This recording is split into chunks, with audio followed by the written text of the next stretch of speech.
hipocortisolismo. Esa es la condición que tengo y que me descubrieron hace 5 años. En una salida con amigos me descompuse y perdí el conocimiento durante casi 1 hora.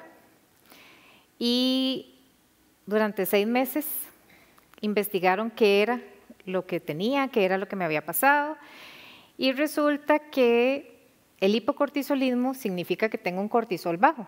Y el cortisol es la hormona del estrés, así es conocida como la hormona del estrés.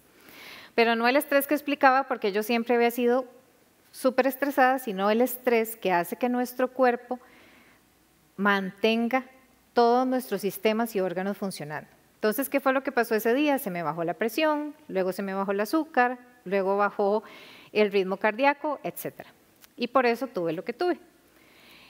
Resulta que nunca antes, como en ese momento, me había sentido tan vulnerable.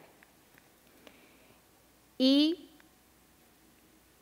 fue en ese momento donde me puse a pensar que en algún momento de nuestra vida todos hemos sido vulnerables, por una condición médica, por una situación específica, por algo que nos ocurre en algún momento e incluso en las situaciones académicas o educativas. Entonces, en este momento quiero invitarlos a que ustedes piensen en alguna situación, en algún momento, en alguna condición en la que ustedes se hayan sentido vulnerables. Y quiero que se lo guarden en 2 lugares, aquí y aquí.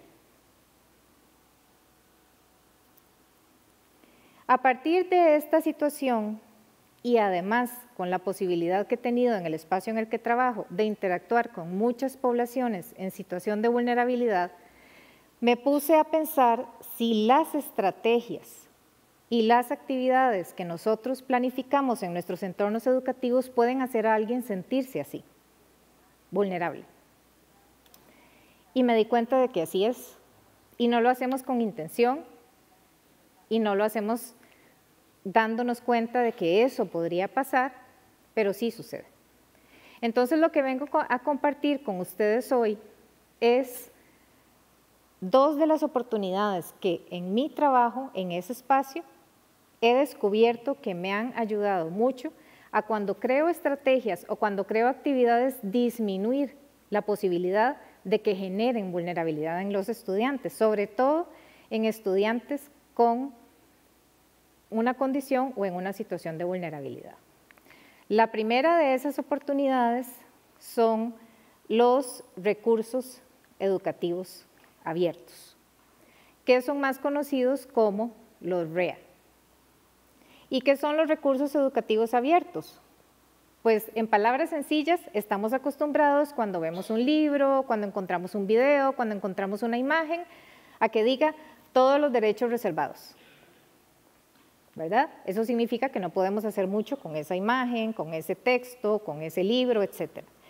Pero los recursos educativos abiertos, que la palabra clave aquí es abiertos, implican que nosotros como usuarios tenemos derechos con ese recurso. Podemos traducirlo, podemos compartirlo, podemos descargarlo, adaptarlo, modificarlo a lo que nosotros necesitemos. Es decir, no tenemos que crearlo todo. Hay muchísimos recursos abiertos, miles, millones de recursos que ya están creados y en los que yo puedo hacer todas esas cosas que les mencioné. Y la segunda oportunidad tiene que ver con espacios que se llaman Fab Labs o laboratorios de fabricación.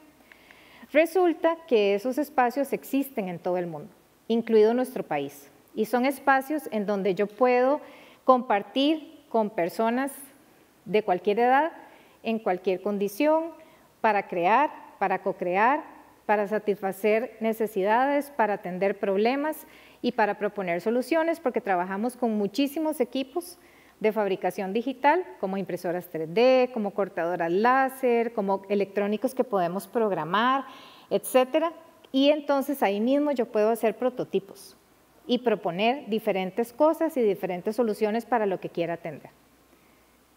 Entonces, lo que tenemos en este momento que recordar es que los REA y los Fab Lab por esas características que les mencioné, nos van a permitir sobre todo dos cosas: apertura y flexibilidad. ¿Y por qué son importantes esas dos cosas? Porque en el trabajo que les menciono con estas poblaciones en situación de vulnerabilidad, me he dado cuenta que eso es lo que nos falta con ellos. Ser más abiertos y más flexibles en lo que les proponemos, en lo que tratamos de solucionar para ellos, o en las barreras que tratamos de eliminar. Entonces, ¿por qué nos funciona ser más abiertos y más flexibles en estos escenarios? Primero, porque es importante que diversifiquemos. Y aquí les voy a dar ejemplos concretos. El primero tiene que ver con la conectividad de Internet.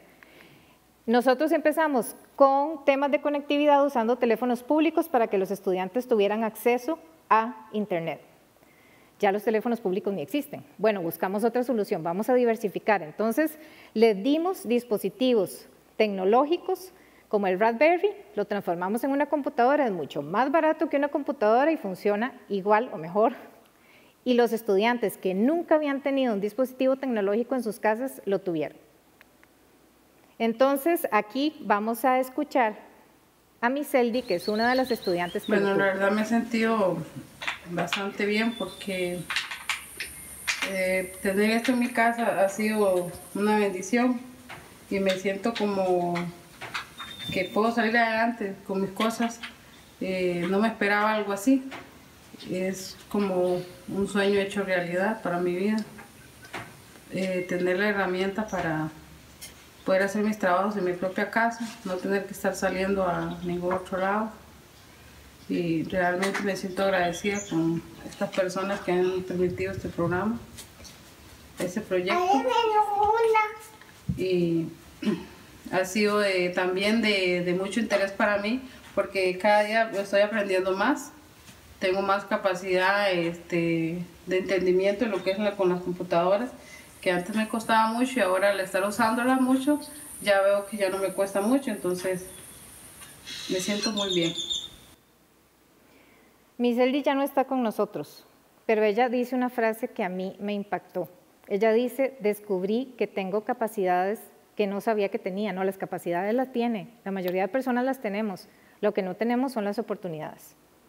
Y estas dos oportunidades, por eso les llamo así, son las que en las que nos podemos apoyar, porque la idea no es que nosotros desarrollemos todo atendiendo a todas las poblaciones vulnerables, es muy difícil, no podemos hacerlo pensando en todas, pero sí podemos diversificar y también nosotros podemos cumplir con las otras características que vamos a ver para que esto que dice Miseldi se haga una realidad y veamos a personas felices y estudiantes felices. La otra opción que trabajamos ahora, que tiene que ver con la diversificación para el acceso a Internet, es precisamente un dispositivo que ya no implica que las personas tengan que conectarse a Internet para acceder a sus contenidos. Ese es en el que estamos actualmente. Entonces tenemos, por ejemplo, poblaciones que tienen poca o nula conectividad por la zona en la que se ubican, donde van a tener este dispositivo y van a acceder a los contenidos tal cual los verían si estuvieran conectados a Internet. Entonces, esa es la diversificación. Empezamos en teléfonos públicos y estamos ahora en este otro dispositivo. ¿Qué otra cosa tenemos que hacer? Tenemos que equiparar las oportunidades. A veces cuando pensamos en poblaciones vulnerables, entonces decimos: uy, no, quitemos esta actividad, muy compleja para ellos. Ah, no, entonces a él lo voy a poner a hacer otra cosa que yo considero que es más sencilla. No es eso lo que ellos ocupan. No ocupan que les quitemos las actividades o que se las cambiemos. Ocupan que les equiparemos las oportunidades. Entonces, por ejemplo, tenemos el caso de una estudiante que le faltaba para graduarse una única actividad, que tenía que ver con insectos. Entonces queríamos que Gabriela cazara insectos y que además los ordenara como los ordenamos en un museo. Pero resulta que Gabriela es no vidente. Entonces lo que hicimos fue darle a Gabriela la posibilidad de hacer esa actividad con insectos, pero insectos impresos en 3D, que fueran exactos a los insectos reales y con los que ella pudiera trabajar tal cual necesitaba para desarrollar su actividad.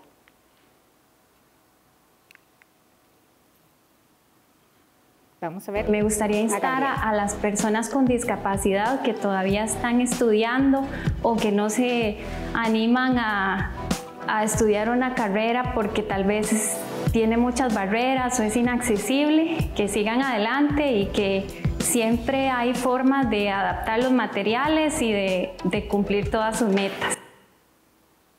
Siempre hay formas de adaptar los materiales. Esa es la frase de Gabriela que a mí me resume, digamos, todo lo que nosotros tratamos de hacer con poblaciones como ella. Entonces, al final, ella pudo trabajar con esos insectos impresos en 3D y desarrollar la misma actividad que hicieron el resto de sus compañeros. Entonces, diversificamos y también generamos las oportunidades para las personas. No eliminamos, sino que generamos y modificamos. La tercera tiene que ver con empoderar a las personas y ayudarlos a descubrir sus capacidades, como nos decía Miseldi, y eso lo hacemos brindándoles oportunidades y retos para que interactúen con cosas que nunca han interactuado y que ellos les permite aprender y mejorar dentro de sus entornos y sobre todo descubrir de lo que son capaces, ¿verdad? Como en este caso. Este es un grupo maravilloso, es un grupo de niños y niñas y jóvenes que están dentro del espectro autista y que junto con Linda Madrid, que creo que está aquí, a la que le agradezco muchísimo todo el apoyo, se genera un grupo para mejorar habilidades sociales en ellos y trabajamos con tecnología y teatro. Y ahora ellos tienen un grupo de teatro, ya han montado como 5 obras, asumen los papeles de los diferentes personajes que han presentado, se aprenden todos los diálogos, hacen cosas que yo jamás podría hacer, porque yo aquí estoy yo siendo yo, pero ellos se transforman en los personajes y lo hacen de una forma maravillosa. Entonces, no es hablar de integración, nada más decirles, vean, esto es una obra de teatro, vean a verla, vean qué bonita que es, sino que ellos mismos demuestren sus talentos y puedan darse cuenta de lo que son capaces, montando ellos mismos la obra y siendo ellos mismos parte de esa obra. Y a nivel de recursos educativos abiertos, ¿qué más tenemos que hacer? Pues resulta que esa imagen que ustedes ven ahí es de una de las bibliotecas digitales más grandes que existe en el mundo y es de libros abiertos. O sea, son recursos educativos abiertos con los que podemos hacer todo lo que les mencioné y fueron creados por especialistas, por docentes, por estudiantes y por personas que son especialistas o amantes autodidactas de diferentes disciplinas. Y está a disposición para quien la necesite. Todos podemos ir y sacar un libro y utilizarlo, etc. Y también tenemos opciones como EduTrends, sobre todo para los que somos del área de educación, que nos permiten aprender sobre la tecnología relacionada con la educación, con la transformación digital, con la innovación y también de manera abierta y libre. E incluso podemos mandar nuestras contribuciones a este tipo de espacios sobre lo que estamos haciendo relacionado con esos temas. Para terminar, quiero terminar con esta frase que me encanta, que creo que debemos de repetirnos cuando planeamos actividades y cuando tenemos esa interacción con personas o con poblaciones en situación de vulnerabilidad. Nada de nosotros sin nosotros. No tenemos que sentirnos los responsables y las personas que debemos saberlo todo y hacerlo todo. Pero sí tenemos la responsabilidad de incluirlos, de tomar en cuenta su opinión y de que sean parte de lo que nosotros estamos promoviendo, porque es ahí, en ese conjunto y en esa flexibilidad y en esa apertura que nosotros trabajemos con ellos, que podemos de verdad hacer una diferencia. Muchas gracias.